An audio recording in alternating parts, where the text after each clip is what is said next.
Well, my editing skills are crap, but can the same thing be said about Beyond Skyline? Stick around and find out.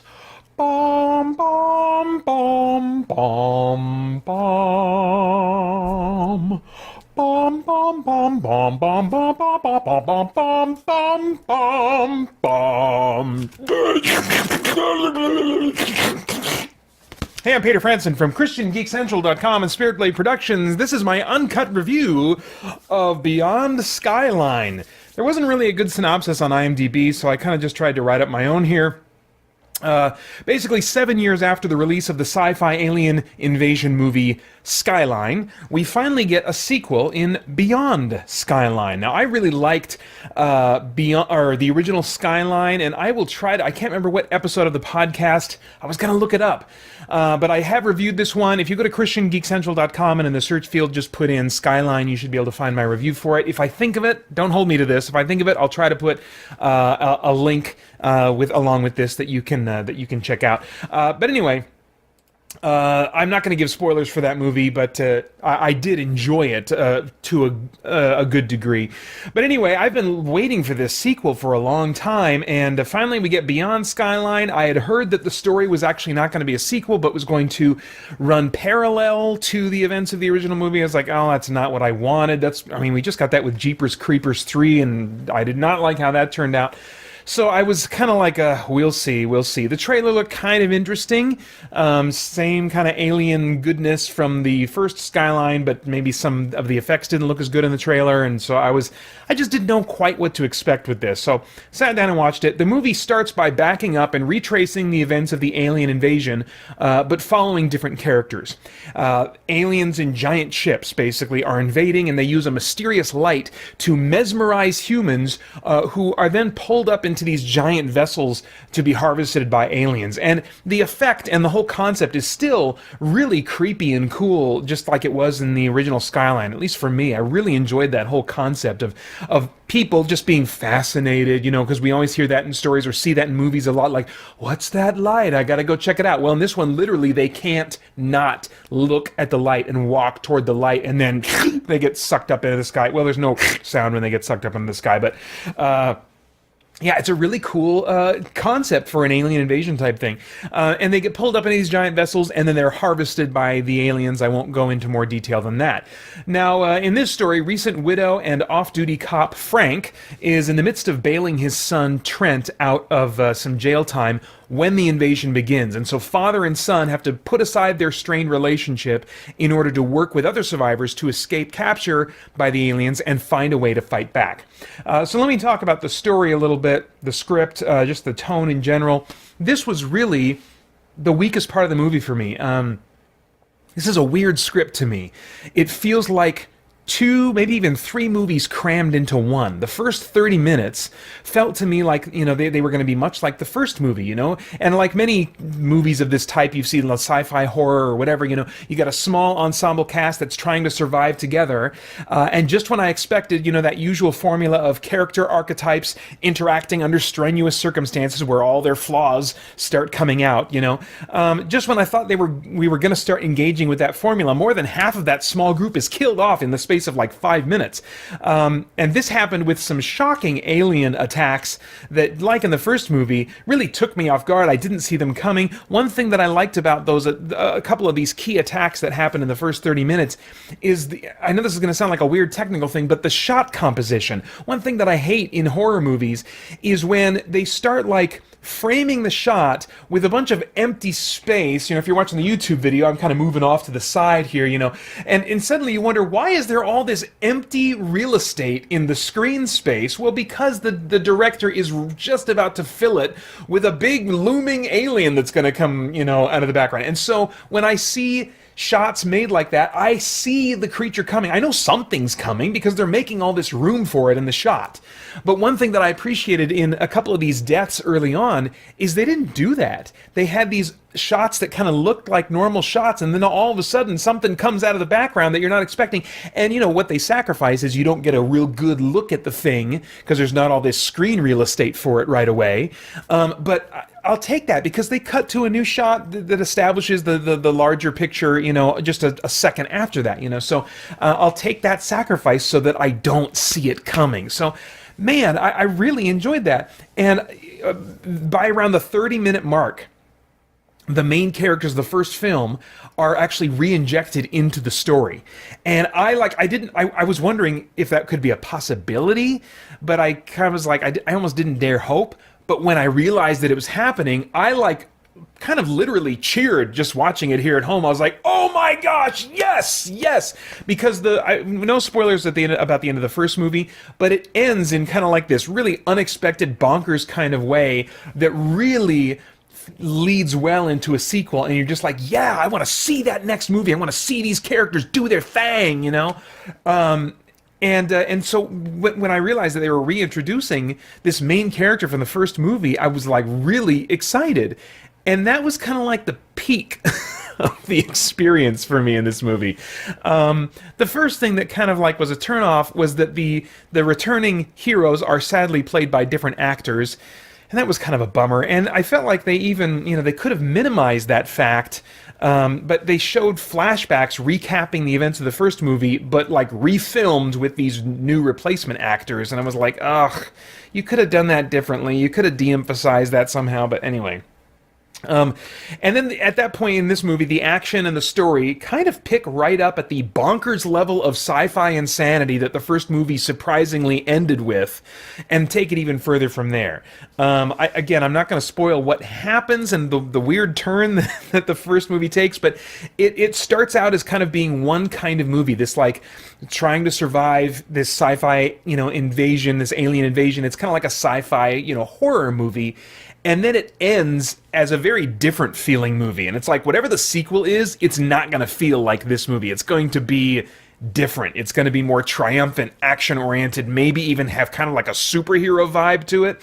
And so I was really, ever since that first movie, I was like, I would be really interested in seeing what a sequel is like. And so anyway, after the first 30 minutes of retracing some of the same kinds of beats and, that the first movie did, they do indeed make good on the promise, at least, of a very different kind of movie going forward, because it really just kind of goes bonkers from there. 30 minutes later, there's a major climax that takes place that really could be the end of a second movie in this, Skyline trilogy. But then the story keeps going, and then now new heroes that we've never seen before are suddenly given their own scene to introduce them, and then they're added to the cast as the setting changes from LA to Indonesia for what feels like the second or maybe third movie in this single script that I'm sitting down to watch as a movie. Now, on the upside, the action and crazy alien stuff is largely nonstop, if that's what you want. On the downside, the plot beats, I felt like, all came and went so quickly that almost no time was invested in having these characters feel anything. There are major deaths, at least one major death, and crazy circumstances where that were either taken kind of in stride with a little more than kind of a furrowed brow, like just kind of a token representation of emotion, or were at least not reacted to with near the emotional intensity that I would realistically expect. If you give me characters in a movie like this, some crazy movie or a superhero movie or whatever the crazy genre thing is, if you give me characters that react in a way that feels at least significantly to me, if not wholly, realistic psychologically, then I can accept all kinds of sci-fi craziness and even invest in that kind of action emotionally. That is really my ideal kind of movie. I like crazy, wild concepts, but at the same time, I want characters that I feel like are at least somewhat psychologically realistic and that I can then relate to. I can invest in the tension and struggle that they're experiencing. But if you don't do that for me, then, as was the case with this movie, it all just starts to look kind of silly to me, or at the very least, I'm just like, I just kind of like detach and lose interest. Add to that in this movie, all that, the introduction of some, what I would describe as kind of like kung fu movie characters that turn a few alien fight scenes into what felt like a martial arts movie. I was just detached. I mean, at that point, I'm just kind of waiting for, okay, where's Superman? Let's bring him in. Or how about some cowboys, I'm just like, what is this experience? Anyway, This movie ends with a major victory, but it also sets up a final film which I may have little interest in seeing, frankly, because of just how the story was in this one. So those are the bulk of my thoughts. As far as the cast and the performances, the cast I felt like was all fine, but I would have liked maybe some more realistic emotion in a key scene involving the father. That said, the script just wasn't asking for, I don't think, realistic emotions from anyone, so it's hard to be too critical of the actors for me. As far as stunts and visuals go, the original Skyline really impressed me with its visuals considering its small budget.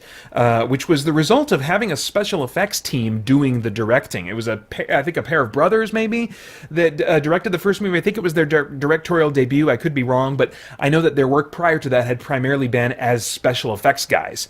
And so they were taking on directing chores here, which in that movie resulted in a movie that, like this one, didn't really have characters that I felt really invested in. It didn't, so it was missing some of those things that maybe another type of director with different experiences could bring, other strengths that, but at least there was the strength of, wow, these visual effects for this budget really look great, But this movie now, we got a different director, 7 years later. I don't know what the developmental process has been or what, weird circumstances and what hands it's been passed through. I don't know what the development history is, but this movie feels different and looks cheaper than the first movie. Some shots still look great for its budget, I think, but just as many look weak, and sometimes glaringly so, like Sci-Fi Channel bad, with how much they depend on green screen and CG when compared to the first movie. Now, having said that, the trade-off there is that there's a ton more alien stuff in this one than there was in the first movie. It's not as convincing looking to my eye, but a ton more spectacle. Giant motherships, smaller attack vessels, multi-tentacled aliens, humanoid aliens, giant alien mech suits battling each other. I mean, visually this movie is like a sci-fi extravaganza. I just wish it looked convincing or good to my eye much more often.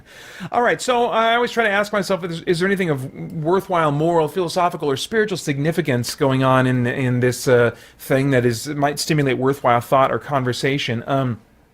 Once again, as has been done in many movies, many sci-fi stories of the past, in this movie, the idea of alien seeding is brought up. The idea that humans are the result of aliens planting life on Earth.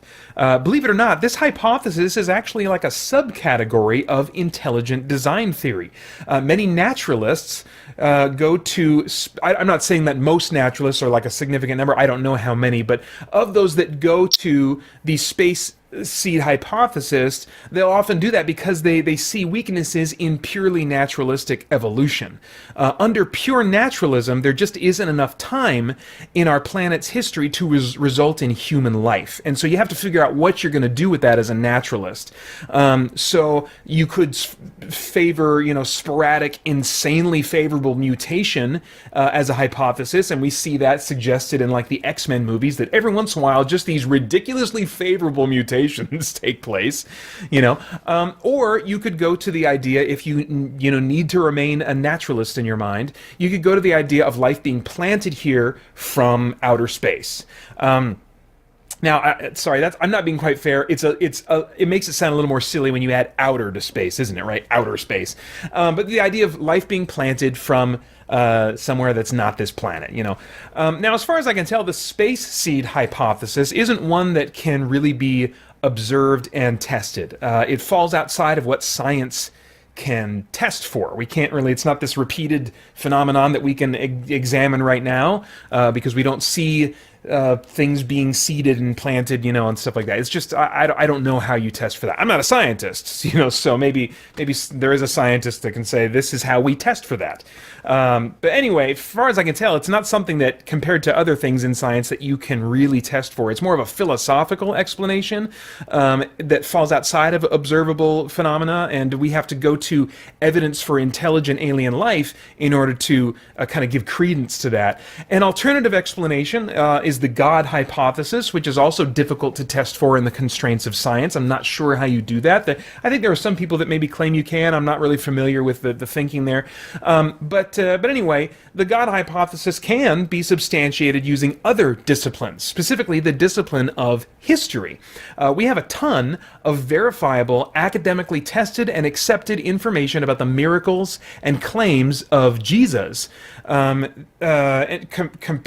compared to the amount of any kind of credible information that we would have among the he said, she said anecdotes and blurry footage that at best might indicate life from other planets.